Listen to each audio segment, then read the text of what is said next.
चलिए next question पे क्या बोलता है कि एक थिन यूनिफॉर्म रॉड है जिसका मास कितना है capital M and length of कितना है हमारे पास कैपिटल एल है। ठीक, has its moment of inertia I1 about its perpendicular bisector.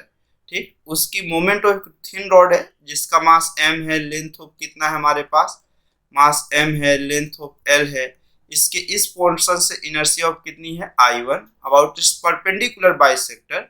The road is bent in the form of a semi circular arc.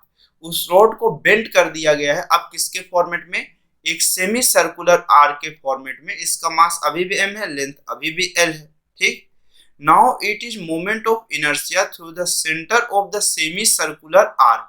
अब ये सेमी सर्कुलर आर्क से हमें इसकी मोमेंट ऑफ इनर्शिया फाइंड करना और वो भी उसके सेंटर से जो कि कैसा है मेरे पास परपेंडिकुलर है, जो कि कैसा इसके प्लेन के कैसा है परपेंडिकुलर, और इसकी इनर्शिया कितनी है I2 है।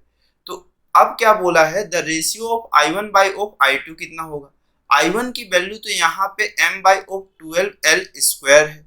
अब यहाँ पे क्या होगी मास इंटू रेडियस का स्क्वायर होता है सेमी सर्कुलर के लिए। पहला ही क्वेश्चन आपने ऐसा देखा है रोटेशनल से जब स्टार्ट किए। तो अगर इसका रेडियस r है तो आपको मालूम है कि जो सर्कल का सरकमफेरेंस होता है वही मेरे पास कितना होता है 2 पाई r। ये सेमी सर्कुलर है तो इसकी जो लेंथ है वही उसके सरकमफेरेंस के इक्वल होगी। तो सेमी सर्कुलर का जो सरकमफेरेंस होता है वो कितना होता है पाई r। तो r की वैल्यू कितना हुआ l बाय पाई।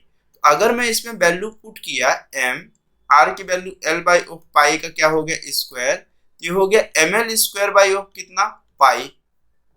अगर मैं ये दोनों को डिवाइड किया I1 को I2 से मैं डिवाइड किया तो ये कितना हो गया ml स्क्वायर बाई 12 और ये कितना हो गया हमारे पास यहाँ से ml square by of pi, sorry square छूट गया। ठीक, अब देखिए ml स्क्वायर कैंसिल आउट हो गया, ये पाई स्क्वायर है, पाई स्क्वायर बाई ऑफ कितना हो गया 12। अब I1 बाई ऑफ I2 का जो वैल्यू आ रहा है वो पाई स्क्वायर बाई ऑफ 12 है और पाई का स्क्वायर लगभग 10 के आसपास होता है।